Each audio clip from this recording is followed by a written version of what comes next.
전서 2장 1절에서 11절까지의 말씀인데요. 본문이 조금 깁니다만 한 절씩 교독하시겠습니다. 구약성경 전도서 2장 1절에서 11절까지의 말씀입니다. 우리 한 절씩 교독하시겠습니다. 전서 2장 1절에서 11절입니다.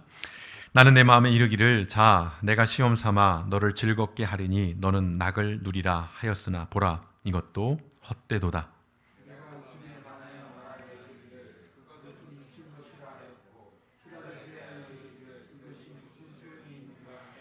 내가 내 마음으로 깊이 생각하기를 내가 어떻게 하여야 내 마음을 지혜로 다스리면서 술로 내 육신을 즐겁게 할까? 또 내가 어떻게 하여야 천하의 인생들이 그들의 인생을 살아가는 동안 어떤 것이 선한 일인지를 알아볼 때까지 내 어리석음을 꼭 붙잡아 둘까 하여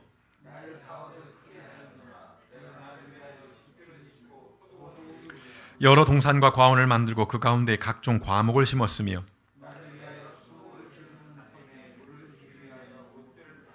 남녀노비들을 사기도 하였고 나를 위하여 집에서 종들을 낳기도 하였으며 나보다 먼저 예루살렘에 있던 모든 자들보다도 내가 소와 양떼의 소유를 더 많이 가졌으며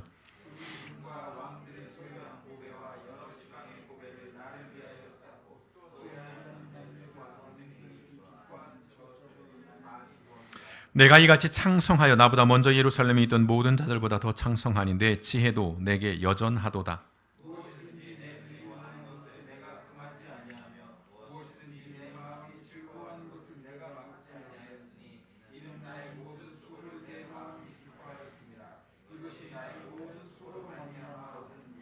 함께 있습니다. 그 후에 내가 생각해 본즉 내 손으로 한 모든 일과 내가 수고한 모든 것이 다 헛되어 바람을 잡는 것이며 해 아래에서 무익한 것이로다. 아멘. 좋으신 아버지 하나님, 오늘 하나님 앞에 예배합니다. 우리의 마음을 드립니다. 몸을 드립니다. 그리고 또한 귀한 예물을 우리 하나님 앞에 올려드립니다. 드려진 예물마다 우리 하나님께서 보시고 또한 기억하여 주시기를 원합니다. 쉽지 않은 예물, 간단치 않은 예물입니다. 아버지 하나님이 어렵고 힘든 가운데 하나님 앞에 힘에 붙이도록 애써 드리는 예물 드립니다. 아버지 하나님의 그 마음의 중심들을 보시고 이 땅을 살아가는 날 동안에 하나님의 풍성하심과 부요하심이 모든 믿음의 백성들의 삶 속에 주여 인색하지 아니할 수 있도록 또한 아버지 인생의 어려움들 속에서 하나님의 형통케 하시는 놀라운 은혜가 그 축복이 우리 길벗 교회와 속한 모든 성도들의 삶 속에 차고 넘쳐날 수 있도록 우리 하나님께서 복의 복을 넘치도록 부어 주시옵소서. 오늘도 전도서의 말씀을 가지고 섭니다. 아버지 하나님의 앞서간 세대들의 인생 속에서 교훈을 얻는 것이 지혜의 삶이고 또한 아버지 하나님이 그렇게 살 때에 우리의 짧은 인생이 보다 더 의미 있는 인생이 될 줄 아오니 오늘도 마음 문을 열고 하나님의 음성을 듣게 하시고 주의 아버지 하나님이여 오늘 우리의 삶의 모습과 모양들을 다시금 점검하고 성찰하는 귀한 시간 되어질 수 있도록 성령 하나님 우리 가운데 말씀을 조명해 주시고 깨닫게 하여 주시고 도전케 하여 주시옵소서. 모든 말씀 우리를 원하신 예수님의 이름으로 감사하며 기도드렸습니다. 아멘. 앉으시겠습니다.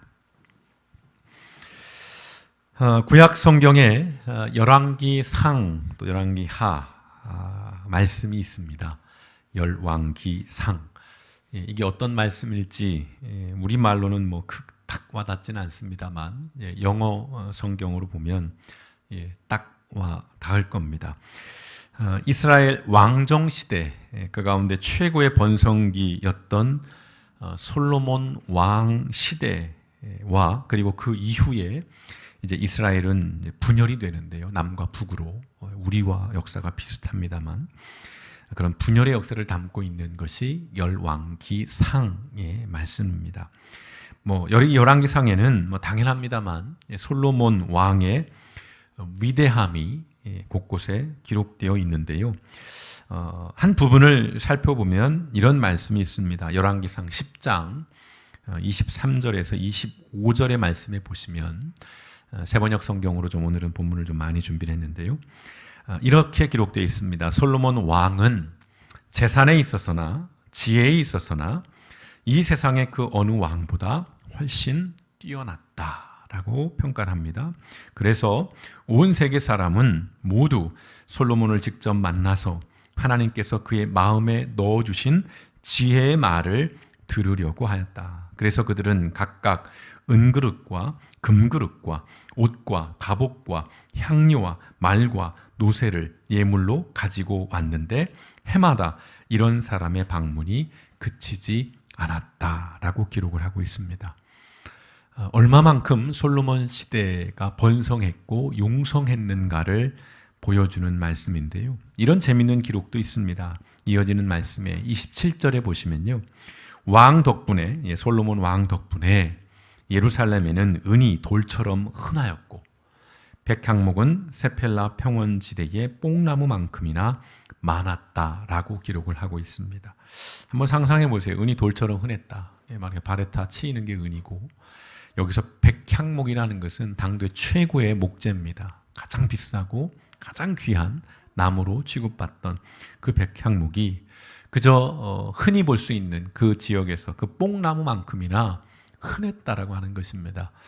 다시 한번 이 솔로몬 시대가 얼마나 번성하고 융성했는가를 가늠해 볼 수 있는 그런 말씀입니다.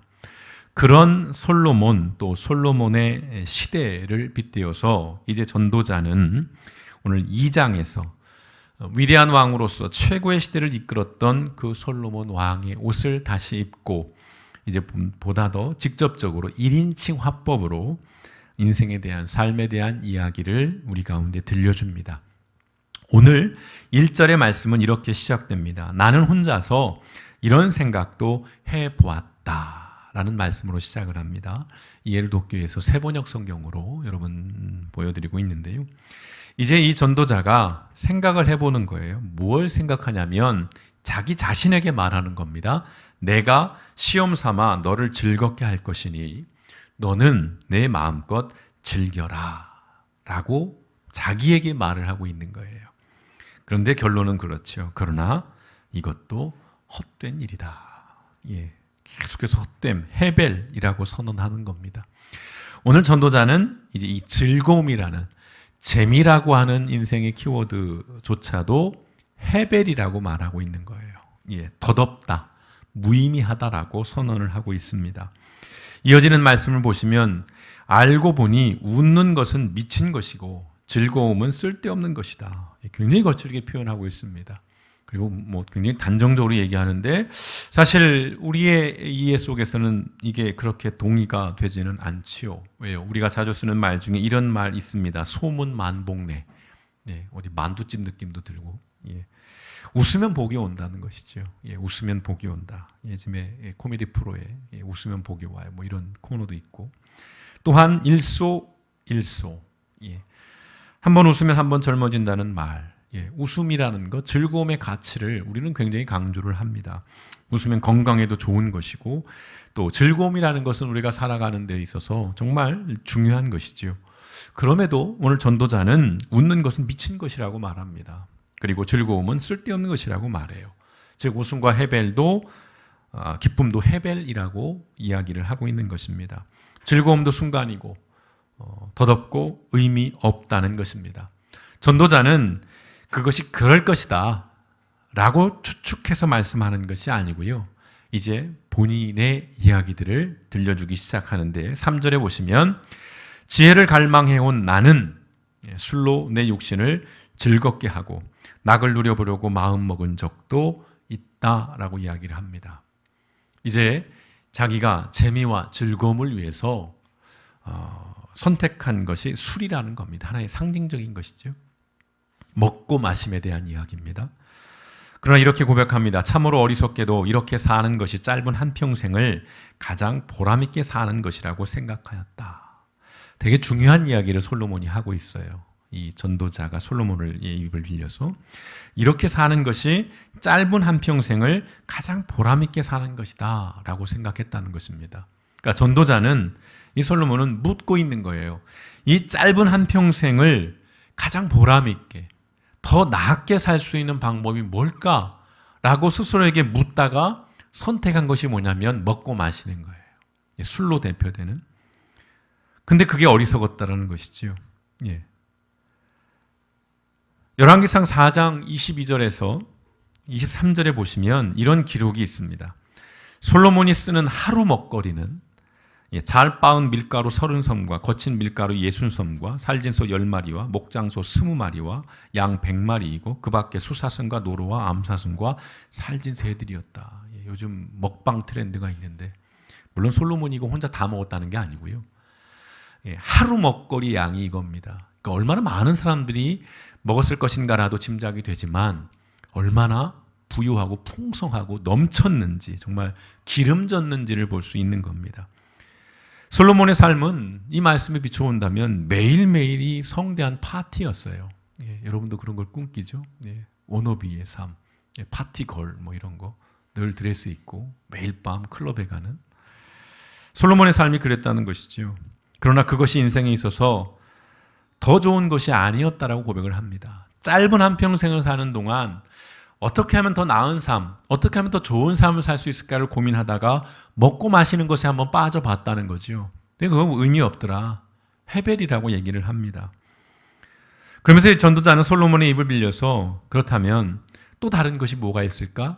라고 생각을 하면서 더 좋은 것을 찾기 위해서 이 솔로몬이 행했던 것들에 대해서 들려줍니다. 오늘 본문 2장 4절에서 6절의 말씀입니다. 나는 여러 가지 큰 일을 성취하였다. 이제 먹고 마시는 데가 아니라 무언가 성취를 통해서 내가 만족을 얻고 이 짧은 한평생을 보다 더 낫게 살 수 있는 것이 무엇일까를 해봤는데 뭐냐면 궁전도 지어봤다는 겁니다. 실제로 커다란 궁전을 짓습니다. 자기의 왕궁도 짓고 성전도 짓고요. 여러 곳에 포도원도 만들어 보았습니다. 작은 텃밭이 아니에요. 광활한 농장입니다. 나는 정원과 과수원을 만들었고 거기에 온갖 과일나무도 심어 보았다. 나무들이 자라나는 숲에 물을 대려고 여러 곳에 저수지도 만들어 보았다. 작은 얘기가 아닙니다. 실제로 솔로몬은 대규모 토목 사업을 벌였습니다. 그리고 엄청난 건축물들을 축조했던 그런 왕이기도 해요. 아주 드넓은 포도원, 농장을 소유해 봤던 그런 사람입니다. 이뿐만이 아니죠. 7절, 9절 이어지는 말씀을 보시면 남녀 종들을 사들이기도 하고 집에서 씨종들을 태어나게도 하였다. 나는 또한 지금까지 예루살렘에 살던 어느 누구도 일찍이 그렇게 가져본 적이 없을 만큼 많은 소와 양 같은 가축들을 가져보았다. 자신의 소유에 대한 이야기를 시작하죠. 뿐만 아니라 은과 금, 임금들이 가지고 있던 여러 나라의 보물도 모아 보았으며 남녀 가술도 거느려 보았고. 재밌는 표현이죠. 전속 가수가 있는 거예요. 방탄소년단이 저의 전속. 그래서 아침 먹을 때 노래 한 곡 부르고 점심 먹을 때 노래 한 곡 부르고 뭐 이런 거. 여러분 집에 다 있지 않으신가요? 자, 남자들이 좋아할 만한 얘기죠. 남자들이 좋아하는 처첩도 많이 거느려 보았다. 솔로몬은 성경에 기록된 대로 1000여 명에 이릅니다. 처와 첩이요. 물론 단순히 어떤 육적인 욕망뿐만이 아니라 이방 나라들과 정략 결혼을 맺은 거예요. 솔로몬이 그래서 수없이 많은 주변 국가들과 관계를 맺었던 그런 과정에서 이런 일들이 생겼는데요. 드디어 나는 일찍이 예루살렘에 살던 그 어느 누구보다도 더 큰 세력을 가진 사람이 되었다. 그러면서 이런 고백을 하죠. 지혜가 늘 내 곁에서 나를 깨우쳐 주었다. 무슨 말씀이냐면 지혜조차도 나를 위해 존재했다는 거예요. 자기를 위해서 존재를 했다는 거, 자기를 섬겼다는 고백을 하고 있는 겁니다. 자, 요약해보자면 이런 거예요. 솔로몬은 엄청난 재력을 가졌어요. 그리고 또한 재능을 가졌습니다. 그리고 권력을 가져봤어요. 그리고 그것들로 최고의 또 최대의 성취를 이루어 봤습니다. 모든 것은 솔로몬을 위해 존재합니다. 세상의 중심이었던 것이죠. 자, 솔로몬은 또 이렇게 고백합니다. 10절에 보시면 무엇이든지 내 눈이 원하는 것을 내가 금하지 아니하며 무엇이든지 내 마음이 즐거워하는 것을 내가 막지 아니하였으며. 여러분 한평생 이렇게 한번 살아봐야 되지 않을까요? 내가 원치 않아서 안 갖는 건 있을지라도 내가 원하는데 못 갖는 건 없는 겁니다. 내가 하고 싶은데 못하는 건 없는 거예요. 내가 소유하고 싶은데 갖지 못하는 것은 없는 겁니다. 그렇게 살았다는 거예요. 여러분 이보다 더 완벽한 인생이 어디 있어요? 이보다 더 정말 훌륭한 인생? 글쎄요. 어떤 부러운 인생이 어디 있겠습니까? 최고의 자리에 올랐어요. 모든 걸 가져봤습니다. 누려봤어요. 그리고 이루어도 냈어요. 그랬던 솔로몬이 이제 자신의 삶을 평가를 합니다. 1절에서부터 자기가 이제 돌아본 거죠. 어떻게 하면 이 짧은 한평생 더 나은 삶을 살 수 있을까 해서 이것저것들을 다 해봤는데 그 결과는 11절입니다. 그러나 내 손으로 성취한 모든 일과 이루려고 애쓴 나의 수고를 돌이켜보니 참으로 세상 모든 것이 헛되고 바람을 잡으려는 것과 같고 아무런 보람도 없는 것이었다. 굉장히 냉정하죠. 굉장히 아주 냉소적으로 평가를 합니다. 솔로몬이 누렸던 최고의 기쁨, 즐거움, 그 많은 성취, 그 많은 소유들 결국은 다 헤벨이었다라고 얘기를 하는 것입니다. 누가복음 12장에 보시면 예수님이 이런 비유의 말씀을 하세요. 27절에 보시면요. 백합화를 생각하여 보라. 실도 만들지 않고 짜지도 아니하느니라. 그러나 내가 너희에게 말하노니 솔로몬의 모든 영광으로도 입은 것이 이 꽃 하나만큼 훌륭하지 못하였느니라. 이 말씀의 원래 의미는 하나님께서 모든 것들을 입히시고 먹이신다라고 하는 그런 의미를 하시면서 비유를 하시는데, 근데요, 이 누구라도 부러워할 만한 성공과 성취를 이뤄냈던 이 솔로몬 왕의 그 엄청난 삶을 무엇에 비유하고 있습니까? 들에 피어있는 백합화. 한철 피고 지고 마는 그 백합화 한 송이와 그 삶을 비교하고 있다는 것. 우린 여기에 좀 집중하고 또 의미를 부여할 필요가 있습니다. 꽃 한 송이에 비유하고 있어요. 그런데 그 영광이 그 백합화 한 송이만도 못하다는 말씀을 하고 있던 것이지요. 전도자가 이 위대한 솔로몬 왕의 삶을 빌려 말하고자 하는 것은요, 솔로몬의 어떤 그런 인생이 전적으로 형편이 없었다, 또 무의미하다, 이런 것은 아니죠. 사실은.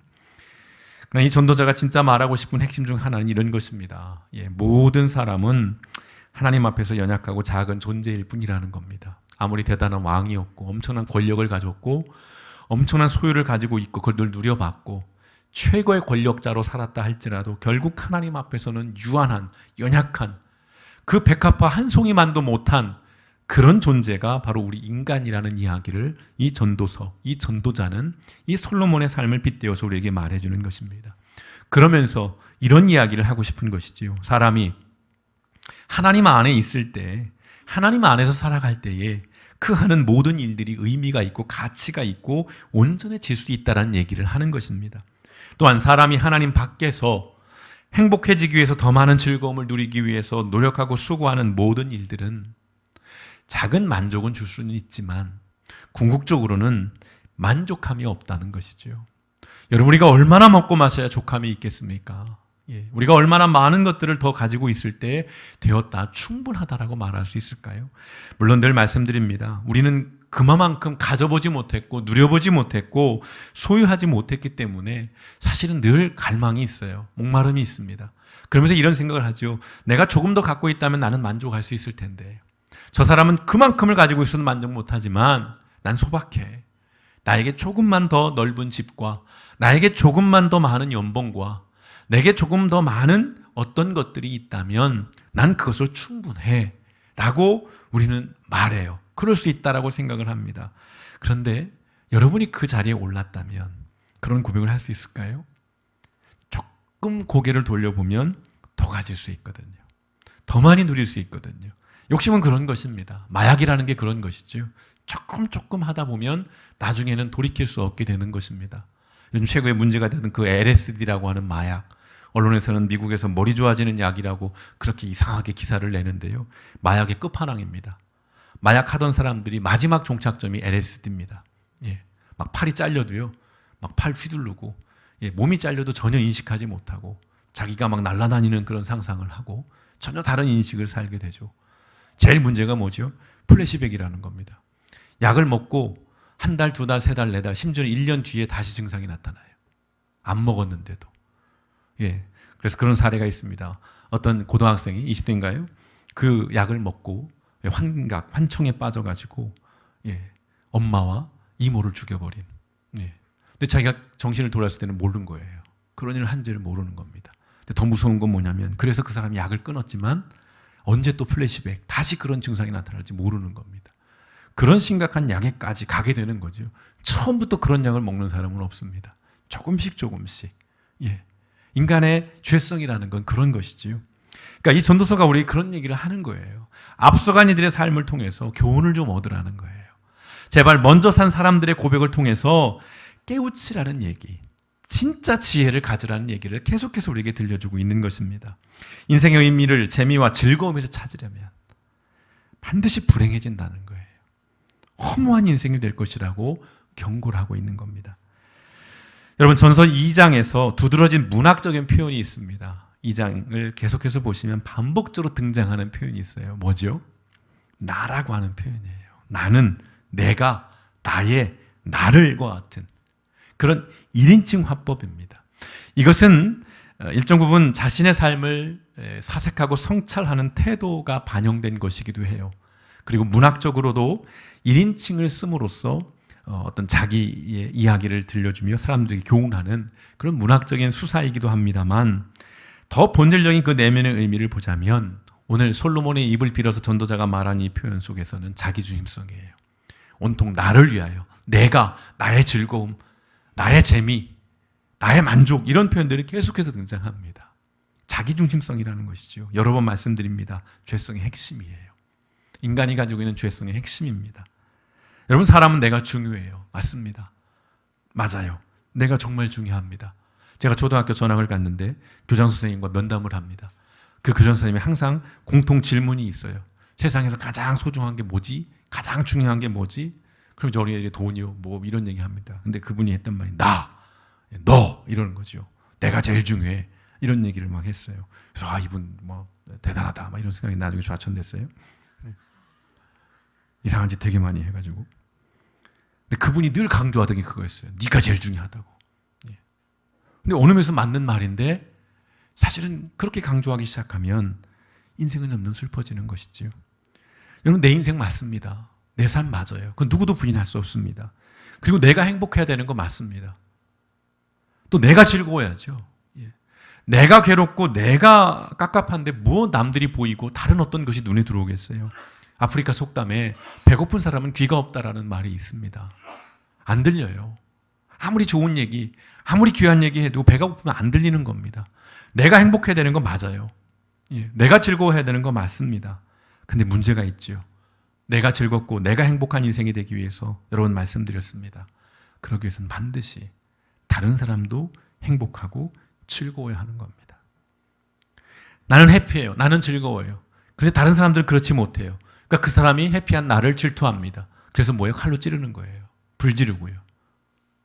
그런 사회가 점점 되고 있죠. 이 양극화 사회 속에서. 나만 행복한 인생은 존재하지 않습니다. 물론 나만 행복한 약간의 인생은 있을 수 있어요. 한시적으로. 그러나 끝까지 나만 행복한 인생은 없습니다. 광야에서 마귀에게 시험을 받으실 때 예수님께서요, 신명기 8장 3절의 말씀을 인용하시면서 그 말씀을 이렇게 재해석해 주시죠. 이렇게 말씀하십니다. 예수께서 대답하여 이르시되 기록되었을 때 사람이 떡으로만 살 것이 아니요 하나님의 입으로부터 나오는 모든 말씀으로 살 것이라 하였느니라. 유명한 말씀이죠. 배경이 이런 것이죠. 출애굽 당시에 광야에서 굶주릴 때에 하나님께서 이스라엘 백성들에게 만나와 메추라기를 내려주셔요. 이건 1차적으로는 굶주린 배를 채우기 위함입니다. 그러나 본질은 뭐예요? 그것을 공급해 주시는 하나님을 잊지 말라는 겁니다. 그리고 너희들이 하나님의 사람이라는 걸, 그 정체성을 기억하라는 것입니다. 애굽에서, 이집트에서 400년 동안 대를 이어가면서 이방 나라에서 이방 신을 섬기면서 하나님의 사람이라고 하는 정체성이 희미해졌던 이스라엘 백성들에게 광야에서 만나와 메추라기를 주신 것은 먹고 배불러라 라는 게 아니라 너희들이 누구인지, 너희들의 주인은 누구인지, 너희들의 인생의 주권자가 누구인지를 기억하라고 하는 것입니다. 그 표현을 떡으로만 살 수 없는 존재라고 말씀을 하는 거예요. 하나님의 입으로 나오는 모든 말씀으로 사는 존재라고 이야기를 하는 것입니다. 여러분, 그러나 우리는 분명해요. 사람에게 밥은 중요합니다. 저도 아침 안 먹고 이렇게 해서 늘 배고파요, 주일에. 밥은 너무너무 중요합니다. 밥 없으면 못 살아요. 어제 저녁을 적게 먹었더니 오늘 아침 여지없이 허기집니다. 누구든 밥은 먹어야 돼요. 그러나 우리가 아시는 것처럼 밥만을 추구하는 인생은 사람일 수 없죠. 불행할 수밖에 없습니다. 왜냐하면 우리가 어떤 아메바에서 원숭이를 거쳐서 인간이 된 존재가 아니라 하나님의 형상으로 지음받은 영적인 존재이기 때문에 밥만 먹어서는 그 영적인 허기가 채워지지 않는 거예요. 우리가 그냥 육신만 돌아다니는 존재라면 우리 다 좀비 같은 존재들이죠. 살아서 죽어 있는 존재. 그럼 우리는 영적인 존재들입니다. 때문에 밥만을 가지고는 우리의 삶이 완성되지 않아요. 밥이라고 하는 그 즐거움, 재미만으로 우리의 삶이 행복해질 수 없는 겁니다. 왜요? 또 한 축인 이 영적인 부분에 공허함을 느끼고 배고픔, 허기를 느끼면 오히려 육적인 이 공허함을 능가해버리고 압도해버리면서 아무리 먹어도 배가 부르지 않고 아무리 좋은 것을 가지고 많은 것들을 누려도 늘 우울하고 불행하다라고 하는 생각에 빠져 살 수밖에 없는 것이 우리의 본질적인 한계라는 것이죠. 우리의 그리고 구조라는 것입니다. 문제는 경제야 바보야 라는 말 들어보셨나요? 굉장히 도발적인 말이죠.